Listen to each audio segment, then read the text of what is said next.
இஸ்ரேலுக்கும் ஈரானுக்கும் நடக்கிற வாரில் ஏன் யூஎஸ் இவ்வளோ இன்ட்ரெஸ்ட் காட்டுது அப்படிங்கிறத பற்றி இந்த வீடியோவில் டீட்டெயிலாக பார்க்கலாம். ஒரு சின்ன ஜியோபொலிட்டிக்கல் அனாலிசிஸ் பற்றி பார்க்கலாம். ட்ரேட் ஆஃப் ஹார்மஸ் அப்படின்னு ஒரு இடம் இருக்குது. இதோட ஜியோகிராஃபி எப்படி இருக்குன்னா, நார்த்தில் ஈரான், சவுத்தில் ஓமன் அண்ட் யூஏஇ இருக்குது. இது 21 மைல்ஸ் வைடாக ரொம்ப குறுகலான இடம்னே சொல்லலாம். உலகம் 100 மில்லியன் பேரல்ஸ் பர் டே கச்சா எண்ணெயை கன்சியூம் பண்ணுது. ரஃபாக 20 to 25% சப்ளை இந்த போர்ட் ஆஃப் ஹார்மஸ் மூலமாக தான் நடக்குது.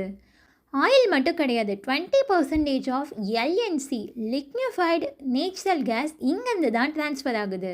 இது க்ளோஸ் ஆச்சுன்னா குளோபல் ஃபெசிலிட்டிஸ்லேயே பெரிய ஷட்டவுன் நடக்க வாய்ப்பு இருக்குது.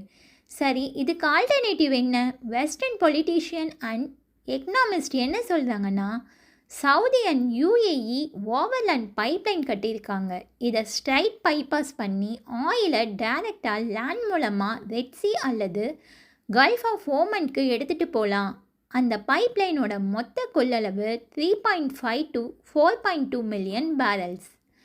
இப்போ உதாரணத்துக்கு இந்த 20 மில்லியன் பேரல்ஸ் பிளாக் ஆகுதுன்னு வச்சுக்கோங்க. இந்த பைப்லைன் மூலமாக கால்வாசி கூட டெஃபிசியன்ட் பண்ண முடியாது. மிச்சம் இருக்கிற 16 மில்லியன் பேரல்ஸ்க்கு பேக்கப் கிடையாது.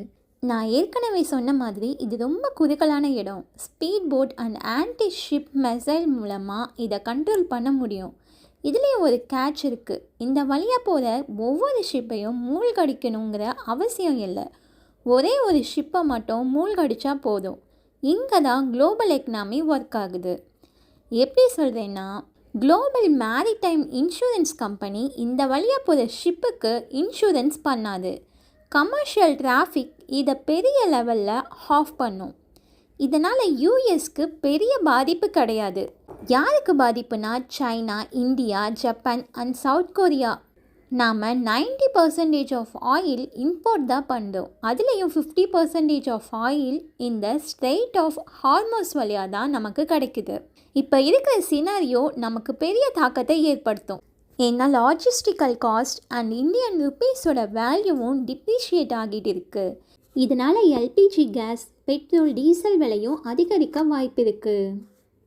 இப்போ கரண்ட் ப்ரைஸ் $70 per பேரல் இருக்குது. இது பிளாக் ஆச்சுன்னா $120 to 150 வரைக்கும் போக வாய்ப்பு இருக்குது. இது ஏன் ஈரான் க்ளோஸ் பண்ணக்கூடாதுன்னு கேட்டால், க்ளோஸ் பண்ணால் அவங்க சைனாக்கு எக்ஸ்போர்ட் பண்ண முடியாது. It will be definitely be an economic suicide. இதை யூஎஸ்ஏ கைப்பற்றினா it will be the global oil king. ஏன்னா உலகத்தில் இருக்க